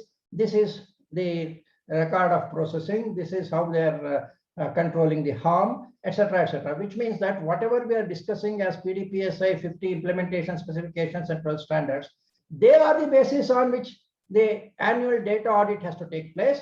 Currently, PDPB says that the data auditors will be accredited by the Data Protection Authority. Now, when you do a data protection DPO training with FDPPI, I cannot guarantee that this will be an automatic qualification which the Data Protection Authority will agree to. But what can I say is that whatever examination the Data Protection Authority is going to put up, if necessary, for their accreditation, either written examination like patent consultants and others or anything, if you have undergone the DPO program, then you should be aware of whatever is required and you take one more examination given by the DPA and get through. Okay, so that is possible. So if the Data Protection Authority introduces such accreditation system, then perhaps you may have to re-accredit yourself with the Data Protection Authority. It's a regulatory authority. It can have its own say regulations on that basis. But we are giving the knowledge input with which you can pass any such examination. That is our thought process. So significant data fiduciaries may be subject to this. This cannot be done by your regular financial auditor. Even the financial auditors will have to approach a data auditor, and the data auditor should have the knowledge of Personal Data Protection Act in India. He needs to have some knowledge about the international laws also, because suddenly he will come across a company in which there is an extensive business in EU, so you cannot ignore the compliance of GDPR. So the auditor should know about GDPR, he should know about Brazil, he should know about other things. So comprehensive data protection regulations knowledge is required by this data auditor. So he is not the financial auditor. He is not the chartered accountant who can do your financial audit. He is a special data auditor. That is the skill which we are trying to develop in our DPO examination. Okay. Is it based on volume of PI processed? Yes, it could be one of the things which is taken. It can be the size of the company in terms of finance. We have to wait and see, because this is an optional thing. DPA will actually give the detailed criteria. Okay. Almost all companies handling PI. Now, one thing which I think Limay also is talking about is, say, the classification of significant data protection data is very broad. If you see, not only in GDPR, in India also. See, any data which relates to political opinions, which relates to religious opinions, they are all considered sensitive. It is not that you should have only a biometric or Aadhaar card number. Many other things are called sensitive personal information. Therefore, if you are having a significant collection of any personal information, without going too much into the sensitivity, I can say that it will be sensitive information. For example, in India, most of our names are indicators of our religion. I don't have to tell you which religion you are if your name itself says something. So if I am collecting the name, which is the basic personal data, I am collecting sensitive personal information. So I think that most of the companies which can collect large number of data sets in the intermediary guidelines, they have used something like 50,000 or 5 lakh or kind of a thing. We don't know. We will wait and see how many data sets. Okay. And you remember each data set may have multiple data elements. So how the government will decide about this criteria of distinguishing a significant data fiduciary, we have to wait and see. Okay. Then Rajesh Kumar, employers asking for employees' personal device is not justifiable. Their rights limited only to the data. Okay, so that is the reason why this is an unresolved issue, we can say. Please look at, that's why the need for explicit consent on an employee related privacy policy should be drafted perhaps, and that is the criteria which will be required. Okay. Then Ajay Srivatsava, FDPPA data auditing guidance aligned with the management systems. See, when we say data auditing guidance, we are today talking of that we are providing the basic service which is for data protection. Okay. Now, further data protection, whatever guidance is required, we will give. Definitely, if the best practices are to be considered, we will look at an available standard. We may not verbatim copy that, but whatever the framework has been adopted for the first level of say audit, then that further guidance can be provided. If you ask me whether you will give guidance for an ISO 27001 audit, I may not be that inclined to provide that as a service. But if you have undergone a PDPSI audit and then you are you want some kind of a guidance and assistance, we may be the right persons to look for that. Okay. I think Ajay Srivatsava, I suppose I made your point clear. That is, we are not today planning to be a consultant for ISO 27001 or other frameworks. We want to restrict ourselves to the data protection requirements, particularly the PDPSI generated data protection requirements. PDPSI itself incorporates the best practices of 27701 and other things. So there is no conflict there. So our guidance center, we would like to focus more on the data protection with the PDPSI framework. Okay. Now,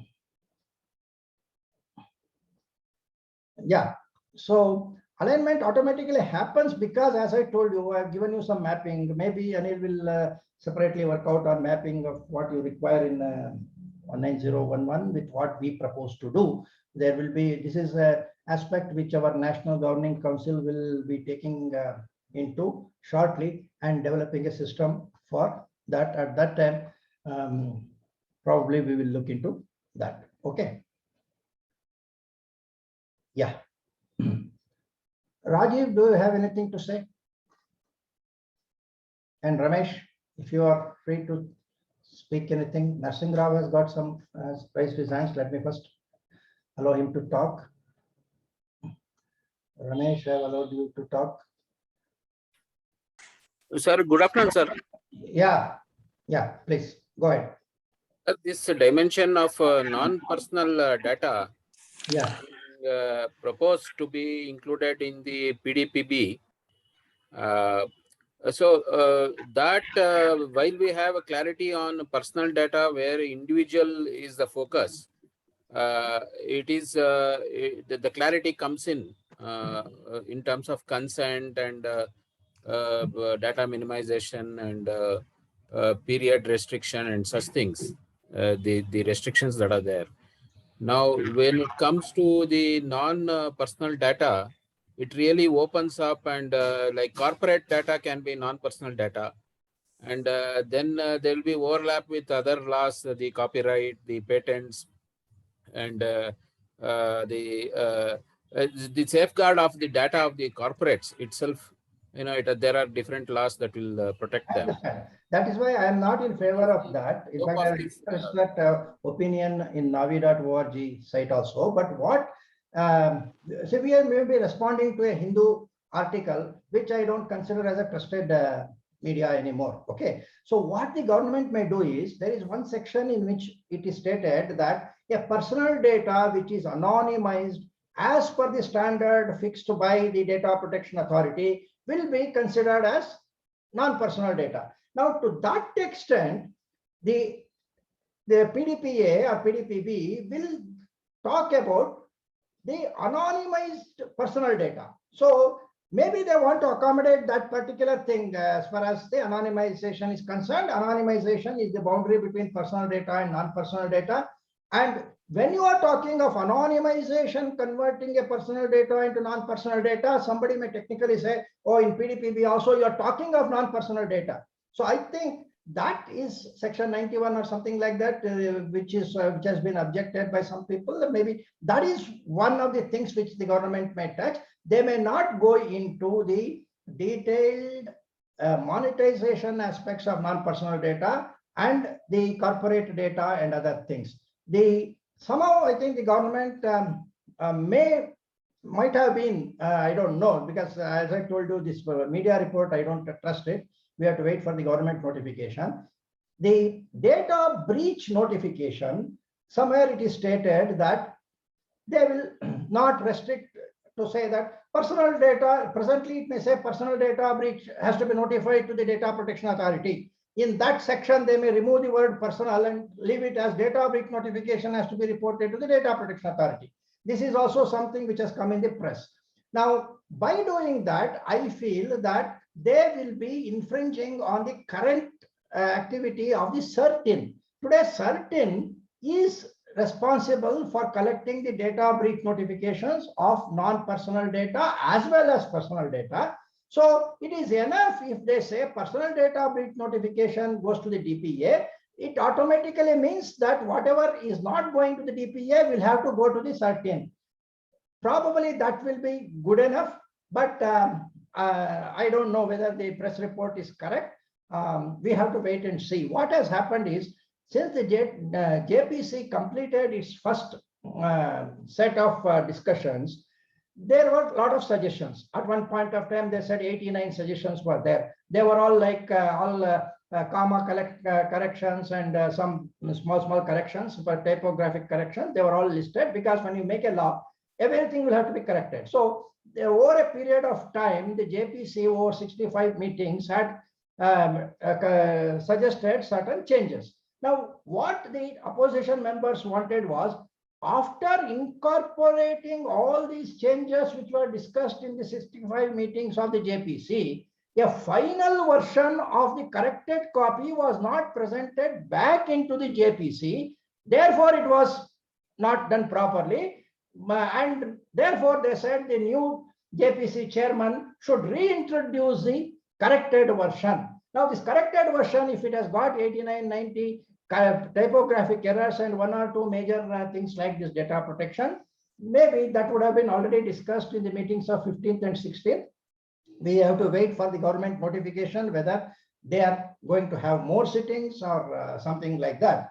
But my view is that it is better to keep PDPA exclusively focused to Personal Data Protection Act, because that is the focus which the Supreme Court judgment on Puttaswamy this thing suggested. If they broad base this and mix it up with ITA 2000 and other things, it will actually be considered as a dilution of the PDPB. I wish the government does not take that kind of a route. Whatever is done is only to say that if personal data is anonymized, standard for which will be determined by the DPA, that will go out of this PDPA. That is fine, because there is a separate law for that. If they make that statement, it is sufficient. Okay, we'll wait and see. Okay. Okay, sir. Yeah, then Ramesh. Thanks. Hello, sir. Yeah. One quick input to, I think, Ajay Srivatsava's question on whether ISO 19011 guideline, correct? Now, we even in our training program in the DPO, Data Protection Officer training program, in the data audit module, correct? We have referenced, we have given the concepts of 19011 as a kind of, best practice, number one. Number two, the auditing practice, what the center of competence, what we had brought it out, the document, even that when we are going to publish it, it also has got references and imprints towards ISO 19011. Yeah, when we are talking about, because ISO 19011 2018 itself is a generic guideline for auditing, right? Even though they say for management systems, but as a best practice, it can be implemented, introduced anywhere. So just thought I will update this to Ajay. Yeah. And maybe the feedback which we are expecting the auditee organization to provide directly to the FDPPI is new. Is a new and improvement on the other system. Okay. Yeah. And we have taken care of consciously all other aspects like a conflict of interest, that a consultant cannot become an auditor and vice versa. So we have taken, so every step, I'm sure that, we had already implemented. So Ajay is should be comfortable now. Thanks, sir. Thank you. Yeah. Yeah. So friends, more questions if you have. I want this entire group of about 60, 70 people to be convinced that PDPSI is an acceptable framework. Okay. Whether you all adopt it or not is different, but we should all try to ensure that we, the professionals in data protection in India, are capable of developing a framework which is best suited for us, and it can incorporate the best practices given elsewhere.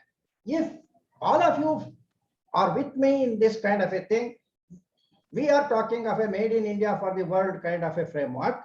It is not necessary that only Mr. Modi has to talk about it. We also can talk about it. And I want all of you to look at that possibility and help us. In fact, we may be prepared on basis of the request or feedback from this thing. We can have another round table to discuss more about what we have done, because for many of you, this is the first introduction of the PDPSI, so you might not be able to immediately respond also. We can have an additional round table if necessary. And anyway, I hope some of you will at least try to think of joining our certification courses also. At any point of time, we are available for discussion, and we want to ensure that we have our own framework which will suit our system better, and our MSMEs will feel more comfortable. Okay. Have I left out any other questions? I saw on something, I think. Ajay. Okay. Thank you, Ajay. Okay. And people like Ramesh have also worked extensively for confirming some of these things, because they have got the experience of various other frameworks. Okay. Yeah, and I think Rajesh has got something. Okay. Okay. So friends, anything else? If no other questions are there, we can wind up. Rajiv, would you like to add any few words, Rajiv? Yeah, Vinod Kumar, if you have a question, please. 1 minute, I will give you the permission to talk. Yeah, Vinod. Yes, sir. So I have a question. Yeah. So in the presentation, so you are mentioning this training will be only on Sundays. Yeah, what I have said is, we are going to give the video material which consists of our recently conducted sessions, which covers all the requirements. Okay. Over and above that, we are giving a faculty interaction on Sundays. Okay. Because we felt Sunday was the most free time for others. Okay. But even if you are not able to attend that, because that is only doubts clarification center or to fill up the gap because faculty would not have directly interacted with you. So it's like a hybrid program where part of the material is online streaming videos, then reading material in terms of text, and then this limited interaction. Okay, because we felt that many of the professionals have found it difficult to spare 36 hours, Saturdays, Sundays continuously for 6 weeks would be a problem. So that is why we have coined like this. Okay. Okay, so that means that this training is not a live training, sir. This is only, we'll get only the. So live training in the next batch is limited to this Sunday batches. Okay. Okay. So what I'm trying to say is you will be given the material which includes the video sessions which we have conducted immediately to a group like you only, so that the same questions which you have has come. After listening to that, your specific doubts we will address in this live session. So it's a combination of streaming and live sessions. That is how we have planned this particular batch. Earlier batch was entirely live sessions. Okay, this is the first time where we have combined the two so that we can compress the training, because in case, let us say by December, fortunately the government passes this legislation. Okay, it may be having if okay, but if it passes the legislation, suddenly there will be no time left for all of us to equip ourselves. So instead of carrying it on for say 1.5 to 2 months or something like that, we have decided to have a compressed program this time, which will start in October and end by the end of October. So by November 1st or so, your examination can be taken. So 1 month, we will be creating one more batch. That's why we adopted this system of a hybrid between the streamed video lessons backed by live sessions with the faculty, which happens on Sundays. I am willing to spend as much time as is required. If you have got doubts which extends 3 hours, we will be happy, but at least 3 hours of interactive time. Now, for example, module 1 will contain all the things about Indian data protection laws. We will discuss that at the end of the week on a Sunday for 3 hours in terms of discussions. Then second module will be global laws. We will discuss that on the next Sunday. Third module will be on the audit related things. We will have a discussion of that, including some assignments on the third Sunday. So by that, we are trying to combine the video material with the live sessions. Okay. Okay, sir. So also in that case, we'll be getting any course materials, sir, to study. You will. That's what I'm telling you. Apart from videos, which you can access any number of times during the period, we are giving written material, but soft copies. Okay, we will be giving it to you. You can go through that. Okay. Okay, sir. So also you'll be sharing this training like curriculum, sir. Yeah. In fact, if you go through PDPSI, you already have that details there.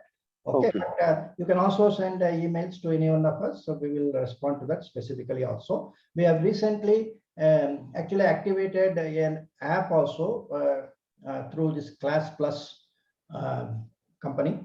You have been seeing Saurav Ganguly talking about it in TV. We have put up a particular app, and through that app also we are trying to present this course. So you can contact us by any means. We will try to provide that.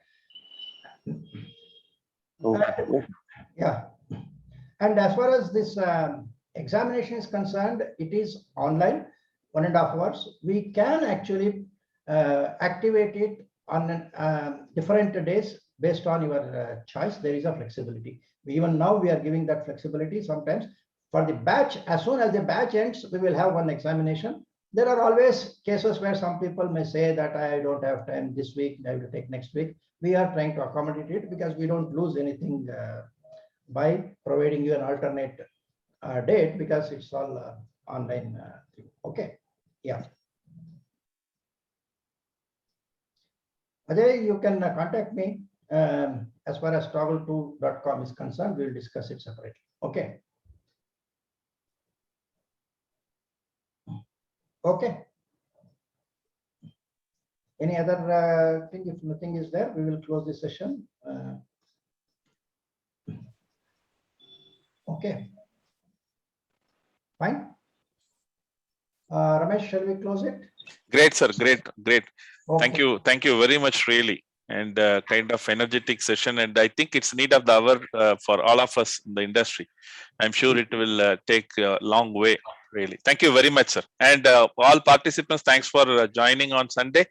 We appreciate your eagerness, and we'll all work together in the coming days. Thank you once again. Thank you, sir. Thank you, Ramesh, sir. Yeah. Thank you, friends. Thank you, sir. Thank you. Thanks, everyone. Yes. Yeah.